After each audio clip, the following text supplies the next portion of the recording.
Hello, my name is Simone Padur, and today I'm talking with Lisen Bengtsson, and we are talking about the world of horses. Now, Lisen is an animal communicator. She communicates with all kinds of different animals, and one of her specialties is horses, and I've had sessions with her, and she's amazing. So, Lisen, talk to me about horses and maybe some things that we are not aware of or we take for granted or Thank you so much. Thank you, Simone. One of the things I just want to say, I was trained by a dog. Love it. To receive animals. And when I started riding, so I grew up with horses, but I can't recall learning anything. I just was on a horse. In Argentina, they put you on a horse and you go riding. So it was never with a technique or anything. And then when I got older in different countries, basically 10 years ago, I started riding again. And when I started riding, it was very interesting for me because I was very in tune with dogs, cats, a lot. I've trained a lot of dogs and also worked with a lot of misbehaved dogs. And then I was like, this is a bit different. It was like almost like a tune was different. There was something different because first I was going into the same way I was acting with the animals I have around me. And I was like, something's off. And the moment I perceived there was something off, I asked the horse to show me how to talk to it. Mm-hmm. And the funny part is I just asked you, show me please how I can communicate with you. And that I do a lot with animals because I know they understand. For me, it's like, I know they understand me. I don't know. I don't know why it's so natural for me, but that's the way it is. So I tell them, hey, I need some information. And the moment I did that, there was one horse that became my horse later on. It took a couple of seconds, maybe a minute, because we were standing and waiting. We were going to ride out and we were standing waiting for a group. And I just asked her, I was like, I have to ask you. And the moment I did that, it just like started expanding the energy of me was like, whoom. And I was like, and I felt like I was connected with everything. And I was like, oh, this is very different. And I felt her body and my body the same. I felt the ground. I felt everything. I'm like, and it just started. It's not so much with my head at that moment. It was an experience of something. It was like a door opening. And then I kept asking her questions. So a lot of things I do is ask animals to show me how it works. Not this is the technique you do it. And you have to visualize or you have to do that. That works as well. For a lot of people, it works really well. I've done those classes too. I've learned it. Parts of it I do, but I never assume it is this way. It's not like I can talk English to everybody. Yeah. So if I do that in some countries, they will look stupid at me. The same with animals. They have a little bit of a different energy or a little bit like channel. I look at radio channels a little bit. Well, I have to sync it so it works. Yeah. Yeah. And do you find that when you're working with like different breeds of horses, or does it vary at all in that respect? Not much. I don't see a lot of difference. Sometimes I see a little bit. For me, dogs are dogs and horses are horses. We have the breeds, of course. Like for me, it's primer a dog, primer a horse. Then they have tendencies. They have certain things they like reacting more or less. There is things like that. But I start with it's a horse. And some are more active and want to talk. Some are more like, who are you? But that's like people. We all have our personalities and also what people project at them. When I was in Austria, the first time I met what are they called again? They have the white Lipizzaners? No, but those. Oh my God, I love those. No, it'll jump up in my head soon. But they basically people projected them. They're a little bit stubborn and annoying and bite or mama. And the guy was doing that in my class. And then I'm like, but I don't really know that they're like that. I was like, oh, it's interesting that they're like that. And I was like, oh, it's interesting when we start telling them how they are. And I was like, oh, can we just let go of that? And for 10 minutes, not think that we know him or project at him how he's going to be. And then I started an exercise and he showed me something different. I'm like, oh, this is good. And the owner was standing there like, oh, but wait, he just flipped. And that's when I was like, okay, what if we did not have so many definitions? So they have to live up to it. And yes, there are tendencies. And yes, there are all that. But I don't start there. Yeah. Because I know that's often a thing. And I know from my own experience, like, Yeah. okay, well, Arabian horses are like this, and chestnut horses are like this. And the more I, like yourself, have explored, you know, horses and different ways of being with them, all of a sudden that disappears and it doesn't matter anymore, you know, where they're from or what color they are. No, it's information. And in some areas, it's maybe good to have, but I don't start with that. And I don't try to look for that, because sometimes you also look for it. Because if they do one thing, oh yeah, because it's like, because he's Arabian, or because he's that, or because he's that. I'm like, yeah, some more. I mean, Lusitano, they're often more sensitive. They're often more energetic. They're very easy to work with for me.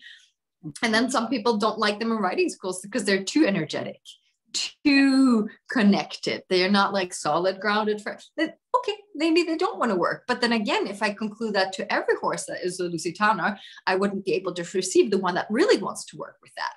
Yeah. So that's where I'm like, please ask. But we're so not, I don't think people get taught or even get to practice asking a horse a question and thinking they might even know that there can be an answer that could contribute to you. So talk a bit more to me about that of asking your horse questions. I mean, I know that they're not going to be like Mr. Ed and suddenly start flapping their lips together and telling you things. So for people that have never heard of this, what would you tell them? I just have to joke because sometimes the horses do certain things like that in class, and then like, look, you can be that clear. And I joke because it's more that just like they did it in that moment, and it becomes a funny thing. And of course, everybody's looking for that. So significant if they do and they do that once in a while. I'm like, God, they're making a show out of this. And this is the fun part. When you allow the horse to be able to communicate with you, they will become more clear. But for me, it's the changes in the moment. So for example, I was working with one horse that didn't like to be touched a lot or brushed. And the owner brought me in, and I was looking at the steps she was doing when she was going to brush. And I asked her first questions, how it is for her. So we went into the box in the stable and we did all the steps. And I brought like, which brush are you using? And the funny part is she had like a lot of horse mamas. They have a whole box full of them with all the different ones. And like, I use this one. I'm like, what do you use all the other 10 for? And I was like, it was hilarious to look at. I'm like, you really have a lot of them. And all different kinds, and soft and hard and everything, as almost everybody does, no? And then I was like, but do you ask which one to use? She just looks at me like I'm a little bit of, ask him. She's never done this with a question. And I was like, yeah, go with whatever shows up when you ask, which one should I use today? And the one that kind of like lightens up, or your eyes get focused on that brush or whatever, just choose it. And then start brushing and see the connection. Does he move away? Is he on it? And maybe he likes to, because he had very different parts of his body that he liked and didn't like to be touched, and where he also really started kicking. So it wasn't totally safe either. Kind of. Because I'm very familiar with this. It was funny because she did a part in the front and did like 5 brushes, and then the energy shifted basically. And this is where I read the energy. I was like, what happened? And she started thinking. Like she was going on what's going to happen. I was like, hey, wait a second. Are you present? Are you here? No, I went somewhere else. And she was very clear. She was like innocent, clear in what it was doing. I'm like, come on. Do you like it if somebody else taking care of you and the person is gone? No. So I asked her, like, what do you do usually when you brush? Oh, I talk to my mom. We talk about different things. I'm like, so you're not with the horse? No. Okay. Well, what if we change that? What if he doesn't like you being there, like you bring in the horse and the first thing you do, you're not really there with the horse. Some horses really don't appreciate it. Others don't really care at all. Yeah. So, and then it was interesting because every couple, like 20, 30 seconds, I asked, do you want to continue with this brush? Do you want to choose another one? So the whole body of the horse got different brushes. And of course, this is a lot of like work for most people, just want to brush off quickly. And I was like, hey, this is a really nice moment of connecting, receiving each other. It's also really good for the body. It's good for all the blood circulation. It's preparation for so many levels. And everybody knows this is good for a horse. And it's not, sometimes you can be quick brush. I get that if you have time, things, But then what if you did this like a ritual? Like you really took time to connect with your horse and she wanted to develop the relationship. So then the parts that she had more sensitive, I'm like, which one would be the kindest brush for him there? She's like, oh, this is the softest. I'm like, do that and see, like, take care of him like it's a VIP horse, the most important horse in the world. And I can say he did not move. He was standing quiet. He moved once when he was she's checking out. So we got that information all the time. When she got somewhere in her head, he moved, but he didn't kick. He was not like towards her, like where she started like getting a little bit scared how to deal with him. And I was like, oh, he's just giving you a lot of signals. And yes, I get it's a horse. So we need to change something because we don't want you to be harmed, of course. And she was also asking to have a horse where she really can connect. There's a lot of people have this avatar energy. They want to be like one with a horse. And I was like, it can happen. It can become that. What you ask for. Yes. But you need to work with that and you need to like see as much what your horse, and she's not bad. Like she works really well with horse, but there was things where you do as everybody else does instead of like, what's required here? And the horse will show you different things. And I asked the horse, hey, do you like this? And he's just like, he looks at me. We had a whole long session, but at the end it was really funny because she was sending the box, he was there, and I was just outside looking at them, and he was just looking at me. It was really hilarious. And we talked what else we could do with this horse because she rides him, and it during the things that we did, it kept on like giving us some energy that it wanted to do more. And she kept on saying, he's so good with kids. He's so good with kids. So I'm like, so what is this all thing? He's so good with kids. Could you think about working with him with kids? And the moment she started talking about it, he left where he was standing, looking at me, and went and just basically touched her here. The moment she started talking about kids. And I'm like, well, and then he went back. And I was like, that's for me when a horse is trying to tell you something that you're on your way, and they will do it different. I don't try to interpret a lot into it. I was like, we're talking about that. He's there. Yeah. And he got so present when we talked about certain things. He was like, and he didn't even move, even if his food was there. And he usually goes 100% food. He's a foodie, max foodie. But I noticed when you start talking about the things that create a change or in a session with horses, food does not get the priority number one anymore. And I'm surprised because everybody thinks, oh, but my horse, blah, blah, blah. I'm like, let's see what happens. And this is where I connect with the horse, start talking. I also lower my barriers all the time. And I know this is foreign to a lot of people, but basically whatever could be between me and the horse, me and the person, me and the stable, I know that we have these barriers. We keep separation. We learn to have separation to basically feel more safe and secure. With horses, I know the less I have, the more there is something flowing between us. Yeah. But I do talk to horses as I talk to you. Yeah. I do ask them and I do request them. And when I'm not clear, I ask them also, okay, can you be a little bit more clear here? I'm not getting it. Sorry, I'm a little stupid. I should know this. So I apologize for my stupidity, like in a fun way, but I do. Because sometimes they're like, but we just talked. And we're like, sorry. And then I just like, hey, can you show it me in a different way so it becomes really clear? And sometimes they put a picture. Sometimes they just move their body. Sometimes they breathe differently. So I just look at the change that is in the moment that I ask something. And then if I'm not clear, then there's an action part in it that I do something with them to see if that's where we're heading. And so communication is always different, but I know that when I ask or request something, there is an exchange going on. And I never doubt that. Yeah. So speaking of exchange, you spoke earlier before we started on receiving and things like that with your horse, and our sort of, we have certain ideas of how a horse receives or how we receive from a horse, and it's not just big kisses or them stepping on our foot or vice versa, right? It's that's the tough love. It's a lot. Tough love. I've had that before. So I was looking at that, but I was also thinking of my own experience when I moved to this area in Scotland, and I was at a total loss of where to live. Like I'd driven around and looked at different places to rent, and it was my horse that said, okay, I'll show you where I want to live. And I just instinctively knew that he would want to contribute to me as well as himself. So can you talk a little bit about that and how it's maybe way different than we thought it was? Yeah. Well, I love your example because that's what I've seen, especially my dog showing me that a lot because I travel a lot with her. And for me, I include all my animals in my life. I also now include every animal I work with. So I take the privilege of also connecting with them and creating with them, no matter if the owner knows or not, because they can create so much on many levels. So now everybody knows.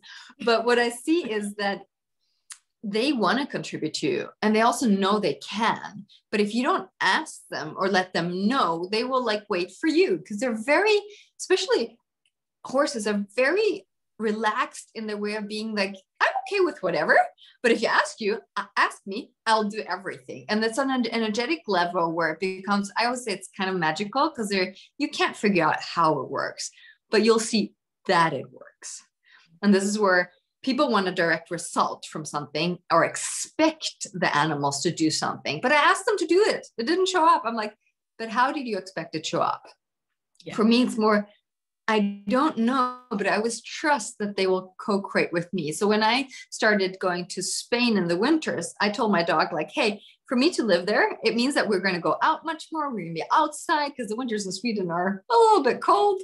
And she loves being outside hours. And yeah, there's limits to that joy in my world when it's super cold and snowy and windy.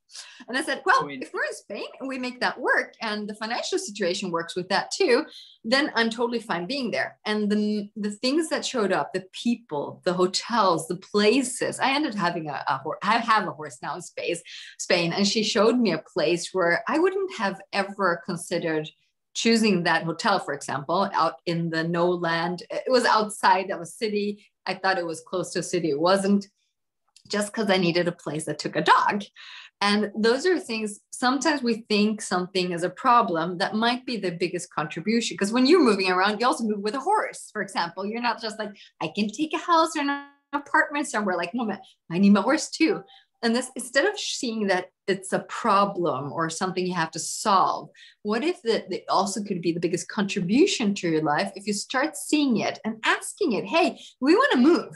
And I want you to have the most amazing, delicious, stable place you could be. Can you help me to find that? Because I know you will enjoy it a lot. And I don't exactly know what you want. And so I give them the job to find something as well.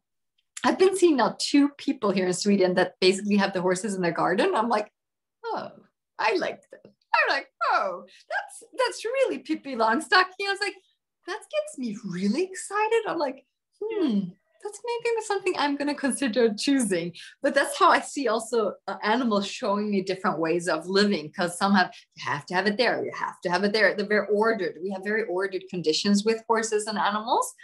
And I was like, but you could choose something different. It is possible to choose something different. And that's where I think it's so much more fun. But if you see, however you see your animal, if it's time consuming or costing, that's also the filter. And also, unfortunately, you won't see so much beyond that. Yeah. And I had a great conversation with my dad after buying my horse.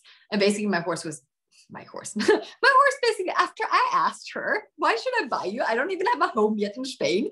I might not be here so often. We might not meet so much. And she's like, after a moment, she just gave me this energy. You pay, I have a great life. And I was like, what? And I was standing there and I was like, well, I don't have kids. I have my dog. I pay quite a bit for her.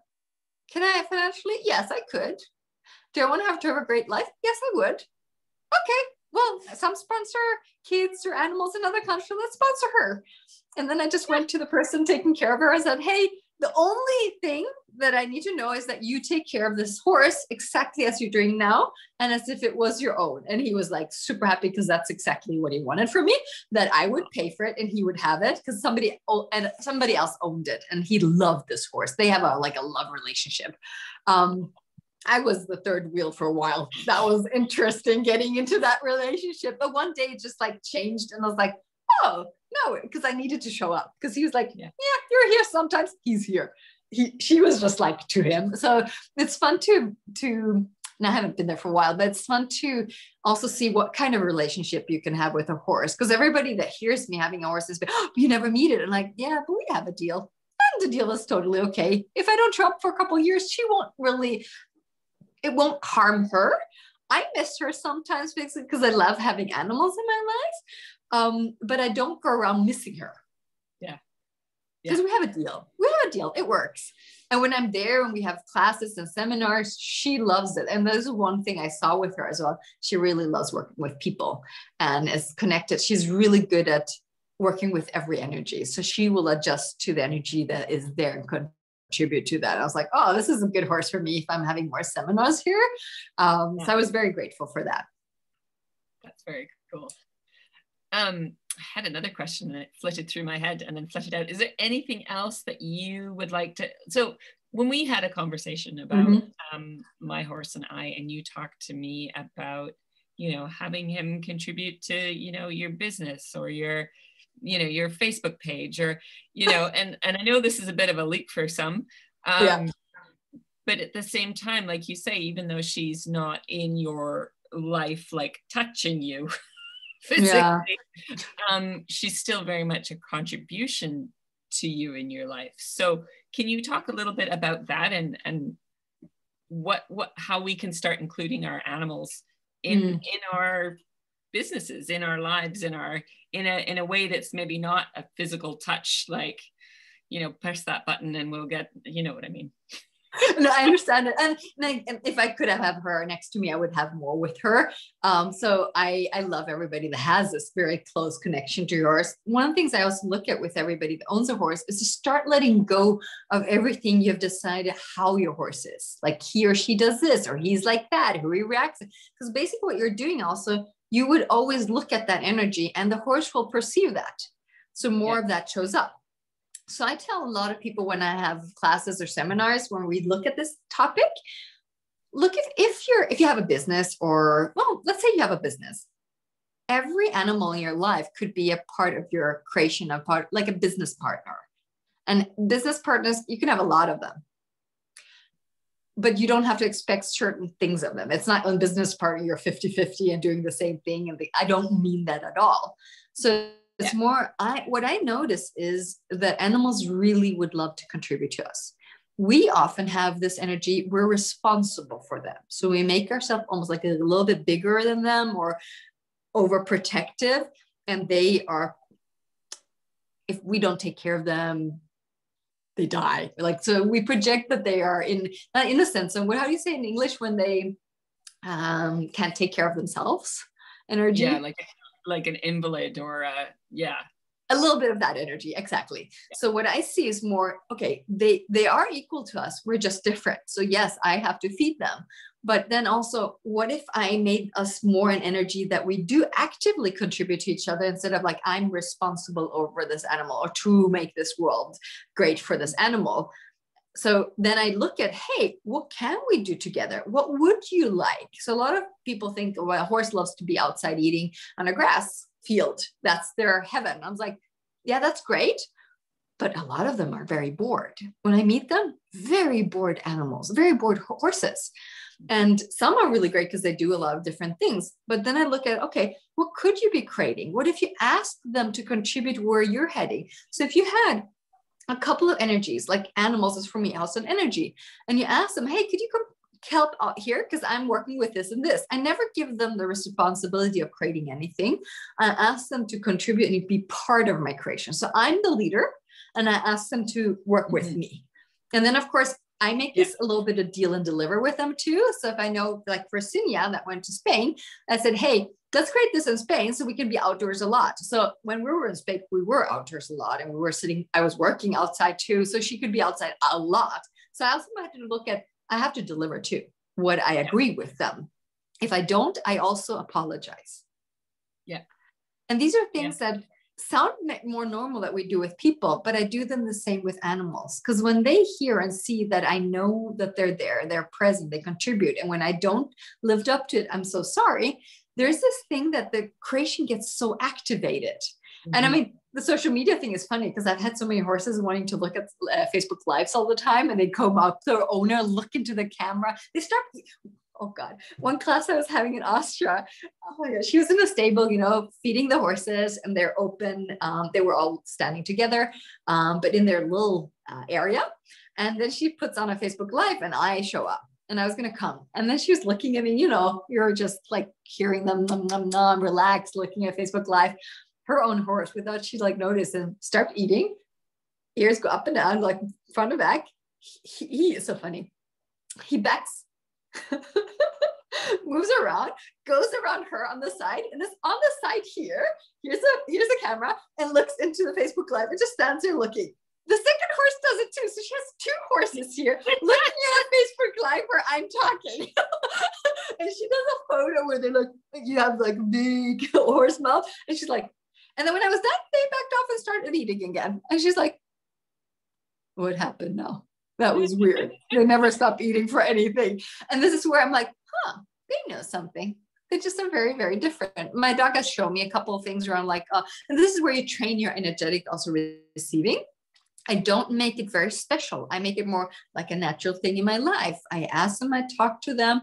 And sometimes you'll see, just because you invite them, they will also start showing up more active.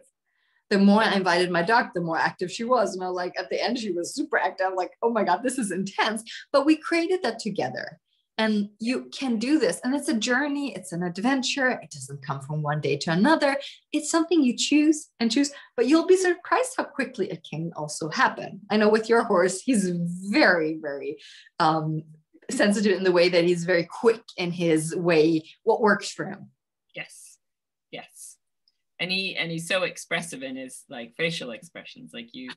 Like everybody comments on it because they're like, oh, he, Yes. So some horses do express quite, I must say, because I've had that in class very often, where that you can read everything. And I was like, oh my God, it's like a human being, like, and they are, but you can't expect it. That's one of the things. Don't have expectations, but you'll be very surprised by them. And that's what I love, because I'm not trying to find the answer. Oh, she moved. Oh, it means that. No. It has to be clear. But I also, what I've been trained myself a lot into is having the shifts where you can perceive there's a shift. And I'm like, oh, what's going on here? And then I ask to get more information. So a lot of people try to find the right definitions and conclusions so they can also, because we want to be smart. We want to understand our animal. Yeah. But when you start asking, you'll get more information. And that's what I love training people into, getting that where it is, the small things that sometimes very small things that shift with their awareness, because people are aware. Yeah. Yeah. And horses are very, very, very aware.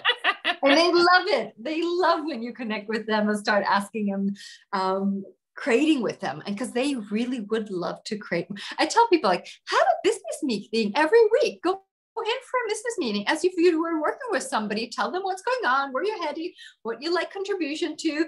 And then when it changes, you talk about that and like, oh, it's not going so well. So you'll see my energy be weird this week, but this is that. It has nothing to you. But hey, if you have any magic going on and helping me, please go ahead. So that I have these conversations with animals just to let them know what's going on. Yeah.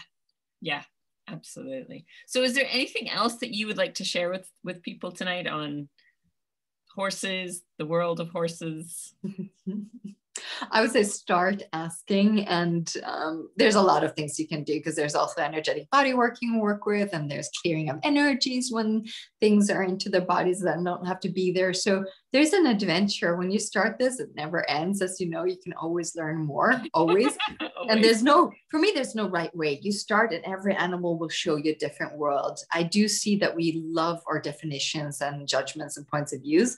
And the more we get out of that, the more amazing the world of animals becomes. And that's what I love. And that's what I'm inviting people to get to know and experience for themselves.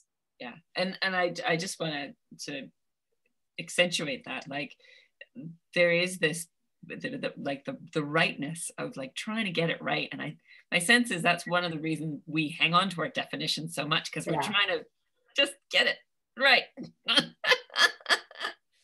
Whereas we don't want to do anything wrong towards our animals either. So I totally get that. I totally get that. But I know, yeah, it's an adventure. And also see that they help us getting out of that too, if we want to. Yes. And a lot of people are scared and are afraid of doing the wrong thing. And I was like, oh, it's also, animals really help people recovering trust.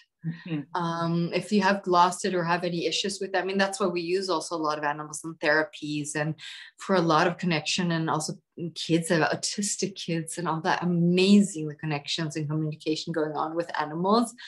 And also I do a lot of leadership trainings with horses, because it becomes so freaking clear when you're choosing, they are part of it. When you're hesitating, doubting anything, they're like, no, let's go somewhere else. I think I'm going to eat. And that's where it becomes very clear. Yeah. And I don't need to train the horses, because animals always follow and choose leaders. And it becomes, and then you do some exercises and it becomes really clear where you're choosing it, not choosing it. And I'd love everybody to become like trusting themselves and their awareness, their knowing, and knowing to choose just for the choice of it. Yeah. Yeah. Amazing. Amazing. Thank you. Thank you so much, Lisen. I love talking to you. I could talk to you for hours because I get so much out of it. Thank you, Simone. So, if people want to find you, how do they find you? Well, look me up on, I would say on Facebook, Lisen Bengtsson, or Being the Leader of Your Life. I have a page there also on Facebook, and my website is not up at the moment, but if you Google me or find me through this, you'll see some links here. You can always reach out in any way you find the easiest. Sounds great. Well, thank you. Thank you